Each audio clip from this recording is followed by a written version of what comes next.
So I'm Jody Patterson, and I'm a mom of 5 little ones, well, from 22 down to 5 years old, and that's a big part of my life. I'm a co-owner of 2 beauty businesses. One is called Dubop, which we sort of focus on brown skin women with textured hair, and we sell high-end prestige beauty products from all over the world. Plus, I'm really into a lot of creating content for my site. So I do a lot of interviewing and writing and blogging on sort of the process of being beautiful. And then my other company is called Georgia, which is also a beauty company, and I make my own product line. So I'm in the beauty industry, but I kind of really focus on the internal and external combination of beauty. So although I'm really loving beauty product, I really am more interested in sort of being your most beautiful from the inside out. So a lot of what I do is finding great things that reflect great feelings. And I talk to a lot of women about sort of tapping into an emotion first and then taking that emotion and using it to create a look with your hair and your makeup and your clothing. But it's really about, I really enjoy the conversation of identity and family and all those things that make you from the inside out. So that's what I'm doing now. And then sort of my career history has been a little bit all over the place, but I've done nightclubs and restaurants and PR and fashion. I was in the circus.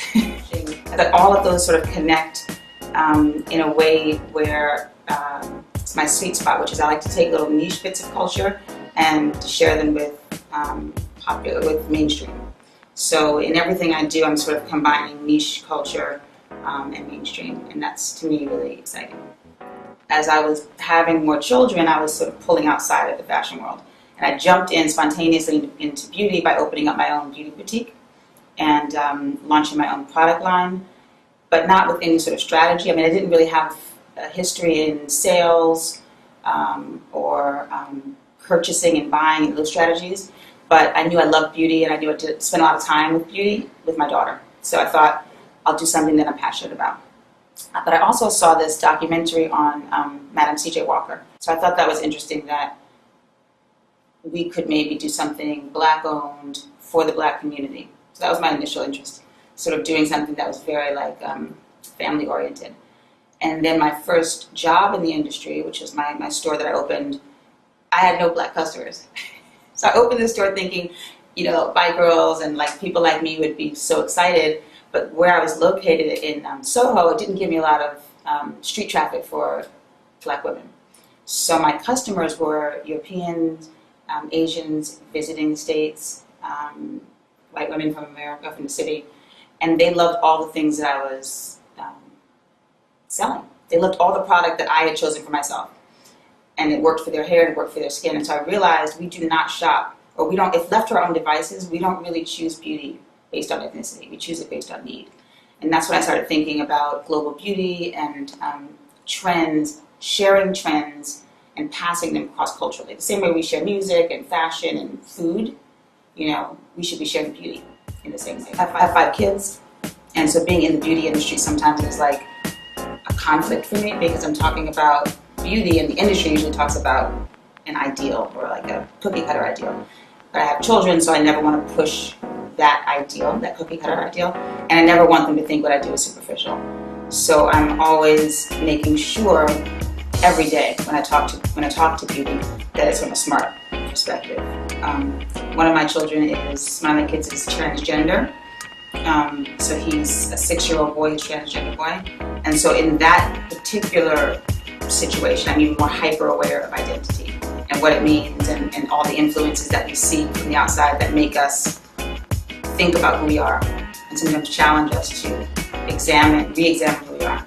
And so I know that the beauty industry is hyper intense around it. We micromanage women's bodies. So your lashes long enough, your lips full enough. The biggest thing is that I care about a lot of things that aren't specifically beauty. So I'm always trying to work that into the beauty angle. People are like, let's talk about beauty. I'm like, let's talk about kids. Let's talk about beauty. I'm like, let's talk about tech. Let's talk about beauty. Let's talk about startups. So I think the conversation around beauty is a lot broader than the media originally wanted it to be. They wanted to drive sales to specific product, And I'm happy to drive sales and to generate income, but I think I want to expand the conversation. And when you expand the conversation, you actually get better customers because they appreciate how you are approaching them. So I tend to go wide, which gives me loyal people, loyal customers, loyal friends, and people who are with me in that like smart baby conversation. So yeah, let me drive you through Soho, take you to La Esquina, which is at one point was my second home.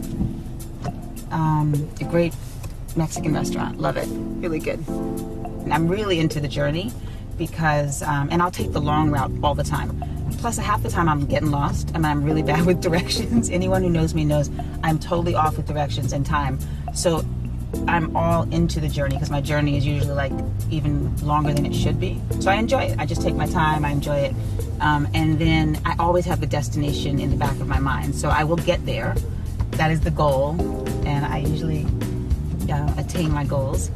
So when the destination arrives, I'm so happy. So here we are. We just drove through Soho. We stopped in front of La Esquina, which translates to the corner. It's a little spot that I'm a part of. It's a family affair. My daughter's father is the creator of this, and my husband is one of the major investors. So it sounds very strange, but this is sort of like a very family spot for us. And in fact, I used to live above it in this building here. It was at the time when we moved in, it was really like Chinatown. It felt more like Chinatown than Soho. And of course now, 14 years later, it is totally transformed. It's the heart of Soho. But what I like about it is right where Soho, Little Italy, and Chinatown kind of touch. So, it's that classic thing in New York where sort of, all worlds collide. Oh, my greatest accomplishment is my kids, for sure. I mean, by far the most challenging thing is to really understand your kids, grow with them, because you're old, and they're young and new, so you have to grow, which is difficult for old people. So growing with them, birthing them is hard. Growing with them, and it's unconditional love, so that just means you do, it's like you ride through everything. And so greatest accomplishment for sure, kids and family.